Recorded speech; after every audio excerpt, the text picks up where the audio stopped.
Welcome to history students watching. From our lessons over Jim Thorpe and Jesse Owens, tell me the answer to this question. What do we call a sport involving running and jumping? Students watching? Deaf. Track. Good. Who is the greatest male athlete of the 20th century according to Congress? Morgan? Jim Thorpe. Yes. What high school record did Jim break on his first try? Jacob? The high jump. You've got it. In 1999, according to Congress named Jim America's what, Emily? Athlete of the century. You've got it. Who was the first Olympic athlete to win 4 gold medals in one Olympics? Students watching? Carson? Jim Thorpe. Yes. Try again. Asa? Jesse Owens. Yes, and we're going to read more about this discovery of his talents and how he's able to use those talents to reach these great accomplishments. Let's take a look at some words we'll read in our reading today. Our readers come to be ready to read for us. We'll begin on page 389. Read our first word for us, Carson. Mr. Riley. Yes, this man becomes Jesse Owens' coach, and he takes a great interest in Jesse's accomplishments and things that he thinks he will be able to accomplish, so he begins to coach him. Now, Jesse begins to work with his coach very early in the morning, even before school time, so that he's able to improve his skills and his athletic abilities. So he comes to practice before school. Read our next city and country, Madison. Berlin, Germany. Yes, now this was the place of where the Olympics of 1936 are going to be held. During this time, the ruler of Germany was this man, Una. Adolf Hitler. Yes, Adolf Hitler was a very evil leader. He was someone who led his country in a very evil direction, but he was the leader during this time when the Olympics took place in Germany in 1936. Read this man's name. It's a German name. Asa? Laszlo. Yes, and this is one of the competitors who competed against Jesse Owens, and they ended up becoming friends. Even though they were competitors, they had a good competition, and they were friends, even in the midst of their competition. Read our next phrase, Kathleen, or next word. Honors. Yes, many honors came to Jesse Owens as a result of his accomplishments. Some right after he won several awards there in the Olympics, and then some many years later. Read our next phrase, Morgan. Jesse Owens Athlete of the Year Award. Yes, and this is given out each year to several different athletes who do a great job in different sporting events. We're going to pick up with the story of Jesse Owens on page 389, and let's begin with some of his talents that are discovered. Cadence, begin. Talent discovered. Jesse always liked to run during recess. One day, Mr. Riley, the track coach for the junior high team, saw Jesse and a group of his friends running. He is fast, Mr. Riley thought. If I could get him on my team, I know we would win. Good expression, Adriana. Mr. Riley asked Jesse to join the track team and practice after school each day, but Jesse had to work in the afternoons to help the family pay their bills. He worked at a greenhouse, at a grocery store, and as a messenger boy. Mr. Riley agreed to meet with Jesse before school to teach him how to run even faster. On school days, Jesse woke up at sunrise to head to school early for practice. Good expression, Arthur. Run like the track is on fire, Mr. Riley told him. Jesse soon started setting records in high jump and long jump as a member of his junior high track team. As he moved on to high school, he began to break even more records. In 1932, Jesse even tried out for the U.S. Olympic team. However, he was not chosen at that time. He knew there would be another chance in just 4 years. Good expression. Now let's pause. How did Mr. Riley make it possible for Jesse to be part of the track team at school, Asa? When did they practice together? And in the evenings after school. Not after school, but Early in the morning. yes, early in the mornings before school, and that's how he was able to continue practicing his techniques. What did Mr. Riley tell Jesse to run as if were taking place? Students watching? Morgan. The track was on fire. Yeah, so that was great motivation for him to be as fast as he could be. Then in 1932, Jesse tried out for the U.S. Olympic team, but he wasn't chosen then. But just because he wasn't chosen then didn't mean he was going to stop. He's going to continue to work for that accomplishment. Before we continue his story, let's look at Stop and Think. Continue reading that for us, Josh, and then we'll talk about it together. What's important enough for you to get up early in the morning? A trip, a special holiday? The Bible says a good way to start your day is by reading His Word, the Bible, and talking to Him. Good accuracy. Now let's pause. Getting up early in the morning takes a lot of determination, a lot of effort. For Jesse, working harder to improve in his athletic abilities in track and field events was something that he wanted to get up early enough for and to continue to improve that area. What would be something that you would say, yes, I would get up early in the morning to do this? Students watching? And what about you, Morgan? To read the Bible. Yes, and as we just saw here through our Stop and Think question, reading the Bible is one of those things that should motivate us to get up early. We should make sure that we have time to read God's Word and make sure that we have time to spend with Him, reading His Word, praying. That's where we get strength for our day, wisdom for our day, help to make those right choices so that we can be kind to our brothers, our sisters, our friends, and our family members. When we spend time with God in the morning, that will help our day to go well. So getting up early is a good thing to do, especially if it means that you're going to use that time to spend some time with God and making sure that you start each day talking to Him. Let's look at the Bible says and read Psalm 63:1 for us. Carly. O God, thou art my God. Early will I seek thee. Psalm 63:1a. Good. And now let's pause. So Psalm 63:1 here shows us that it is good to get up and spend time with God. That's a very important thing, and we should make sure we make the time for that. Let's continue reading Jesse's story of what he decides to work for next. Continue, Aiden. Berlin Olympics. While Jesse was in college at Ohio State University, he competed on their track team and was so fast he was known as the Buckeye Bullet.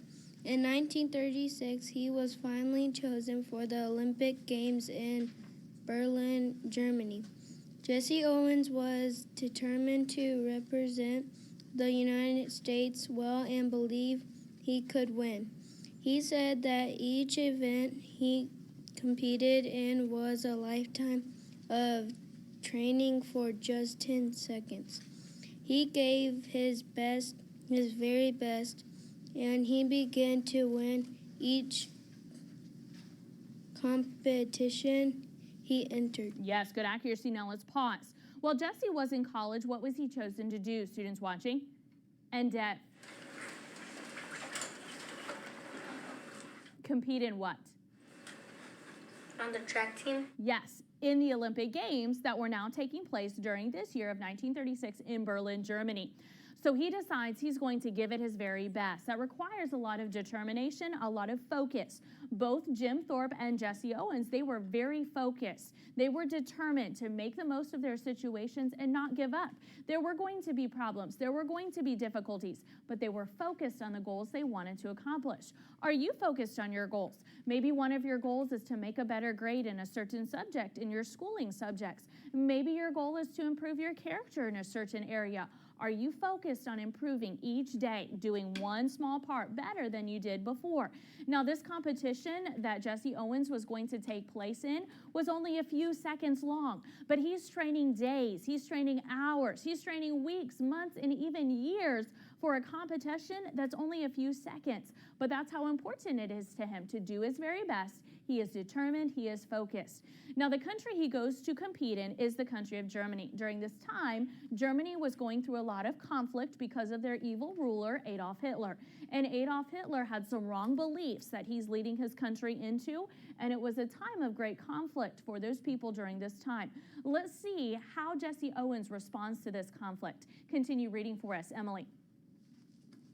Adolf Hitler was the leader of Germany. He wrongly believed that his race of people was better than any other race. Jesse Owens proved Adolf Hitler was wrong, and he even made a new friend. During the long jump trials, Jesse Owens made a mistake on his first 2 tries. If he made one more error, he would be out of the event. Now let's go back, and I want you to start again with Adolf Hitler. Adolf Hitler was the leader of Germany. He wrongly believed that his race of people was better than any other race. Jesse Owens proved Adolf Hitler was wrong, and he even made a new friend. During the long jump trials, Jesse Owens made a mistake on his first 2 tries. If he made one more error, he would be out of the event. Luz Long, the German athlete that he competed against, would win if Jesse Owens did not have a successful 3rd jump. Good volume, Anna.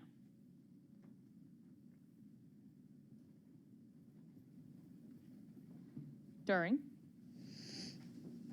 the finals, Jesse Owens beat Luz Long and even set a new world record. He won 4 Olympic gold medals. No American had ever done that before.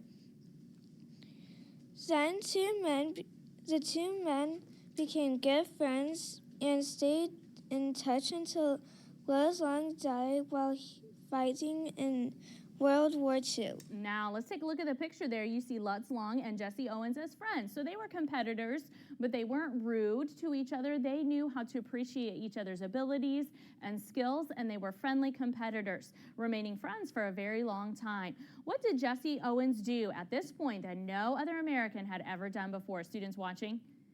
And Cadence. He set a new world record. And he won 4 Olympic gold medals. Well done, he did. And so his focus, his determination paid off. Let's read about some events that take place for him after these Olympics. Continue reading, Una. After the Olympics, even though Jesse Owens had become the fastest man on earth, he did not have an easy life after the Olympics. Everyone wanted to shake his hand, but no one wanted to give him a job. Jesse Owens was often mistreated because of his skin color. By this time, he was married with a family to support. He tried many different sports jobs, but was not successful. Finally, he traveled around the country giving speeches about helping young people get active and play sports. This was the perfect job for Jesse Owens. Many years after Jesse Owens' Olympic Games, he was awarded the Medal of Freedom. Later, President Jimmy Carter honored him with a Living Legacy Award. When Jesse Owens died in 1980, his greatest honor was yet to come. 10 years later, President George H.W. Bush presented Mrs. Jesse Owens with a Congressional Gold Medal in her husband's honor. Good expression. Now let's pause. So after the Olympics, he tried several different things. Many things didn't work out for him, but the one thing that did was he enjoyed giving speeches. Other people enjoyed listening to him, and that was something that he enjoyed doing, and people would come and listen to him speak. So this was a perfect job for Jesse. Now during this time, he also begins to receive many awards and medals for his accomplishments. One of them was the Medal of Freedom. Another president gave him the Living Legacy Award, and then President H.W. Bush presented Mrs. Jesse Owens with that Congressional Gold Medal, and that was given to her in her husband's honor. Now, there's one other award that is then now given on his behalf. Let's read about it. Continue, Jimmy. In 1981, the USA Track and Field Association began presenting the Jesse Owens Athlete of the Year Award to an outstanding athlete. It is the highest award given to athletes in the sport, and it honors the hard work and dedication of the world champion. Good. Now let's pause. So now we have an award given on behalf of Jesse Owens. It's the Athlete of the Year Award. It's given to an outstanding athlete each year. It's the highest award that can be given to an athlete in these particular sporting events. Now, of all of these awards that Jesse Owens himself received, which one was his greatest honor, Emily? The Congressional Gold Medal. The Congressional Gold Medal is the highest honor, and President George H.W. Bush presented that to Mrs. Owens. Now, this is a bonus fact for you, and it's kind of something fun that has taken place in the years since Jesse Owens' time. In the summer of 1984, so many years have gone by now, there was a group of Summer Olympic Games that were held in Los Angeles, California. Jesse Owens' granddaughter and Jim Thorpe's grandson, both of them together, carried the Olympic torch. They carried it for 1 kilometer when the Olympic flame reached the United States from Greece, where the Olympic Games have begun in the past. So that was just a special honor that represents the memory of both Jesse Owens and Jim Thorpe. Let's look at Stop and Think at the top of the next page. Read that for us, Carson. What character traits helped Jim Thope and Jesse Owens become good athletes? Good expression. Now let's pause. Tell me one that comes to mind for you students watching. And Morgan. They never gave up. Yes, determination. They never gave up. Give me another character quality that they had. Dev? Faith. Yes, they believed they could do it. They decided they were going to put as much effort into what they could and then give it their very best and leave the results up to their best efforts. Give me another character quality they had, Emily. They didn't give up. They didn't give up. So that determination, which also required focus, and that focus helped them to complete those jobs and see success because they kept working hard. We can see the same results and see the same success when we stay determined, when we stay focused, and when we give it our very best. Let's take out a pencil and look at our comprehension check here. Number 1, what was JC's favorite thing to do as a boy? Students watching. And Lexi. Running. Yes, he loved to run barefoot outside in those open fields. Number 2, what name was Jesse known by while he was on the track team at Ohio State University? Students watching. Gage. Casey. No, that's the name that was given to him by his teacher, but he had another nickname because of his abilities. I don't. No, Deb? Buckeye Bullet. Yes, Buckeye Bullet. What was it, Gage? Buckeye Bullet. Yes, and that was because of his speed and great abilities there. Well done. Number 3, what did Jesse Owens do at the Berlin Olympics that no American had ever done before? Asa? He broke a new world record and he won 4 Olympic gold medals. Fantastic. Broke that Olympic record, won 4 gold medals, Olympic gold medals. Now for number 4, we're going to name 2 awards that are given to honor Jesse Owens by presidents. There were 2 of them, or possibly a third one that you could remember, but you just need to give me 2. Students watching, can you give me 1? Emily. Congressional Gold Medal. Yes, the Congressional Gold Medal, which would be the highest. Give me another one that he got. Adriana. Medal of Freedom. Yes, the Medal of Freedom, and the other one would be the Living Legacy Award. Number 5, what does the U.S. Track and Field Association give each year to their outstanding athletes? So this is giving on behalf of his accomplishments. Carly?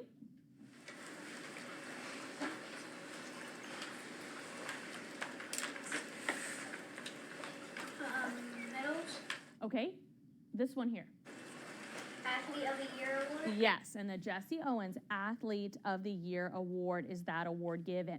Once you finish that answer, go ahead and close that book, leave it there to the side, take out your Map Skills book, and open to Map Skills number 25. We're going to travel across the United States and fill in some of the missing states here and the blanks that are given. Now, you can use the surrounding states to help guide you to your answer. So you see the choices from the box above: A, Arizona; B, Delaware; C, Georgia; D, Minnesota; E, Nebraska; F, New Mexico; G, New York; H, South Carolina; I, South Dakota; J, Tennessee; K, Utah; L, Vermont; M, Virginia; N, Washington; O, Wyoming. So now let's start in the eastern part of the United States and we'll travel west. As we take a look at the eastern part of the United States, what state do we see right here that's in this shape of a V?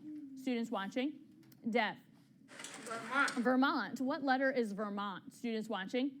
Asa.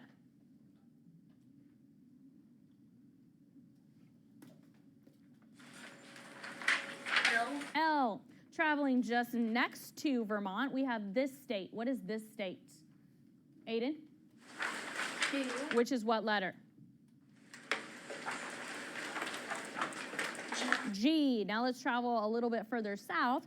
We have this state bordered by New Jersey, Pennsylvania, and Maryland. What state is bordered by those? Students watching? Morgan. Delaware. Delaware, which is what letter, Morgan? B. B. Traveling just a little bit southwest of that state, we have a state bordered by Maryland, West Virginia, and North Carolina. What state is this, Gage? Virginia. Good. What letter? M. M. Traveling a little further west, we have a state here, bordered by Kentucky, Mississippi, and Alabama. What state is this? Students watching? Carly. Tennessee. A little bit further south, we'll start with this state right here. We have a state bordered by North Carolina. What do you think it is, Gage? C. Georgia. Not C, Georgia yet. Lexi? South Carolina. Yes, which is what letter, Lexi? Arthur? H, you got it. Now, a little bit further southwest is what state here, Gage? Bordered by Florida and Alabama. Georgia. Georgia. This one, letter C, Georgia. Now let's travel towards the Midwest. We have a state here bordered by North Dakota, Wisconsin, and Iowa. What would it be, students watching? Lexi. Minnesota. Letter what? D. Good. Here we have a state bordered on the north by North Dakota. Dev? South Dakota. What letter?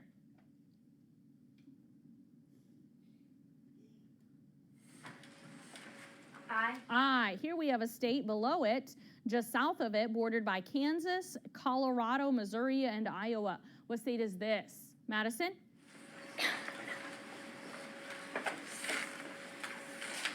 Asa?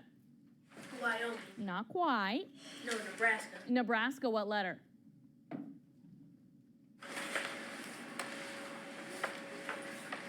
E. E. What state is this? Located and bordered by Montana, Idaho, and Colorado. Lexi? Wyoming. What letter? O. Good. What state do we have here? Bordered by Idaho, Nevada, and Colorado. Deb? Utah. What letter? K. What state do we have here? Bordered by Nevada, California. Carson? Arizona. What letter? A. What state do we have here? Bordered by Colorado, Oklahoma, and Texas. Gage? F. Yes. And what letter does F stand for? New Mexico. New Mexico is right. And the last one up here in the corner is what, students watching? Emily. Washington. And what letter? N. And you've got it. Students watching will pick up learning more and reviewing more of our history facts in our next lesson.